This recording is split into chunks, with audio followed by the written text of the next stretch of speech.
Hungarian today instead of American. Of course, she didn't stay here a long time. She stayed here while she learned the language, while she developed some feeling for the country, and gradually she was able to make a better life for herself. Similarly, the people who are here now, they are like my mother, mostly immigrants from a distant country. They came here because they liked it here better and had more opportunities. A place like this gives them a chance to get started. They're not going to stay here very long or forever. On the contrary, they and their children will make a better life for themselves as they take advantage of the opportunities that a free market provides to them. The irony is that this place violates many of the standards that we now regard as every worker's right. It's poorly ventilated, it's overcrowded, the workers accept less than the union rate. It breaks every rule in the book. But if it were closed down, who would benefit? Certainly not the people here. Their life may seem pretty tough compared to our own, but that's only because our parents or grandparents went through that stage for us. We've been able to start at a higher point.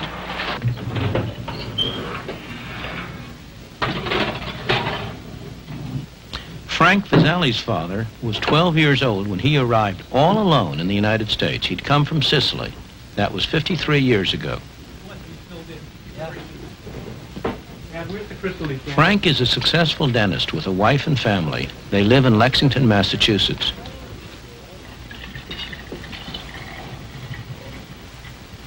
Fine, one bottle fills the whole decanter.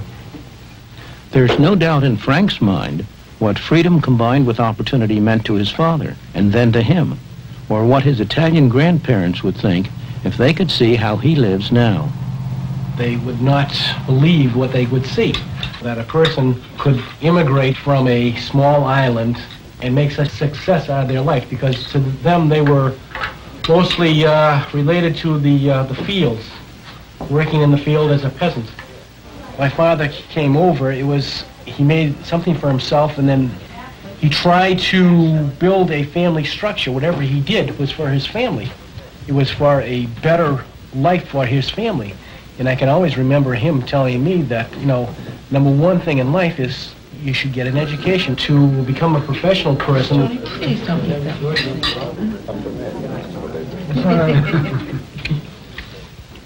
The Vizali family, like all of us who live in the United States today, owe much to the climate of freedom we inherited from the founders of our country. A climate that gave full scope to the poor from other lands who came here and were able to make better lives for themselves and their children.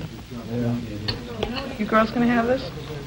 Yeah. You, Chris? I know you don't want the whipped cream. But in the past 50 years, we've been squandering that inheritance by allowing government to control more and more of our lives instead of relying on ourselves.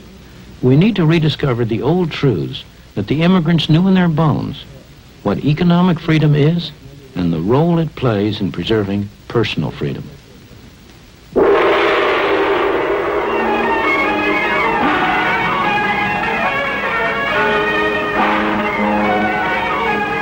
That's why I came here to the South China Sea. It's a place where there's an almost laboratory experiment in what happens when government is limited to its proper function and leaves people free to pursue their own objectives. Hong Kong, a place with hardly any natural resources. About the only one you can name is a great harbor. Yet the absence of natural resources hasn't prevented rapid economic development.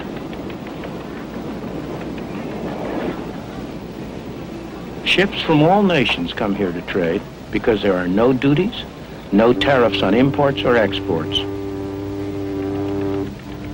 The power of the free market has enabled the industrious people of Hong Kong to transform what was once barren rock into one of the most thriving and successful places in Asia.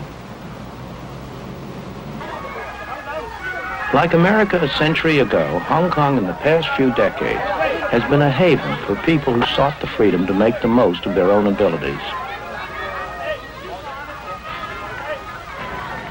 Many of them are refugees from countries that don't allow the economic and political freedom that's taken for granted in Hong Kong.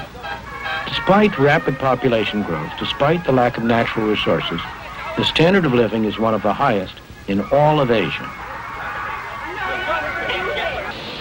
People work hard, but Hong Kong's success is not based on the exploitation of workers. Wages in Hong Kong have gone up fourfold since the war, and that's after allowing for inflation. The workers are free to work what hours they choose, free to move to other jobs if they wish. The market gives them that choice. You can be sure that somebody somewhere is willing to pay for these cheap plastic toys. Otherwise, they simply wouldn't be made.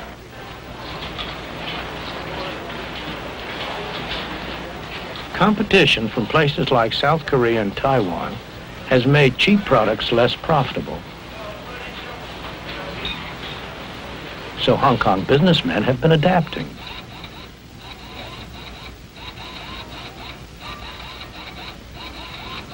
They've been developing more sophisticated products and new technology that can match anything in the West or East. And their employees have been developing new skills.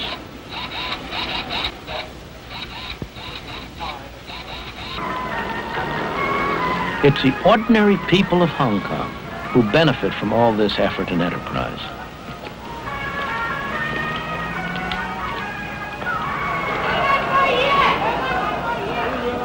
This thriving, bustling, dynamic city has been made possible by the free market. Indeed, the freest market in the world. The free market enables people to go into any industry they want, to trade with whomever they want, to buy in the cheapest market around the world, to sell in the dearest market around the world. But, most important of all, if they fail, they bear the cost. If they succeed, they get the benefit. And it's that atmosphere of incentive that has induced them to work, to adjust, to save, to produce a miracle. This miracle hasn't been achieved by government action, by someone sitting in one of those tall buildings telling people what to do. It's been achieved by allowing the market to work.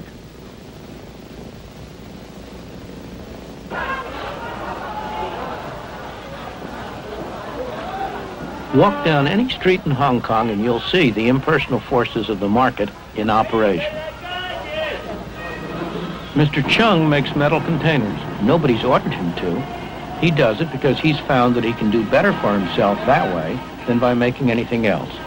But if demand for metal containers went down, or somebody found a way of making them cheaper, Mr. Chung would soon get that message. A few doors away, Mr. Yu's firm has been making traditional Cantonese wedding gowns for 42 years. But the demand for these elaborate garments is falling. The firm has already gotten that message and is now looking for another product. The market tells producers not only what to produce, but how best to produce it through another set of prices. The cost of materials, the wages of labor, and so on. For example, if these workers could earn more doing something else, Mr. Ho would soon find a way to mechanize his picture frame production. Inside this Chinese medicine shop, a market transaction's going on. The customer's confidence that this painful-looking ordeal will help him doesn't rest on any official certification of the bone doctor's qualifications. It comes from experience, his own or his friends. In his turn, the doctor treats him not because he's been ordered to, but because he gets paid. The transaction is voluntary, so both parties must expect a benefit or it will not take place.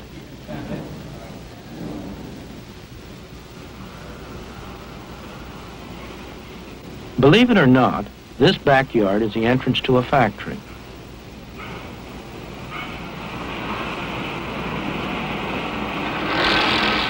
The workers here are some of the best paid in Hong Kong.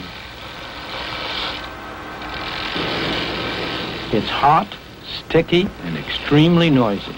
The workers are highly skilled, so they can command high wages. They could induce their employer to improve working conditions by offering to work for less, but they would rather accept the conditions, take the high wages, and spend them as they wish. That's their choice. The best-known statement of the principles of a free market, the kind of free market that operates in Hong Kong, was written on the other side of the world.